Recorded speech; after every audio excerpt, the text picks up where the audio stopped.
تمہیں اپنے ناخن کاٹنے کی ضرورت ہے.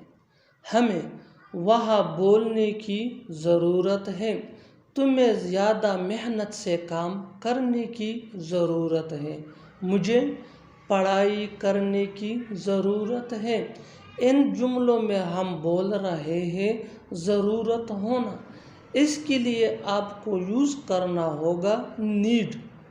آئیے کمپلیٹ اسٹرکچر سمجھتے ہیں. Subject plus need plus two plus V1 plus other words. آگے ڈیٹیل سے سمجھاتا ہوں مثالوں سے. تمہیں اپنے ناخن کاٹنے کی ضرورت ہے. You need to cut your nails.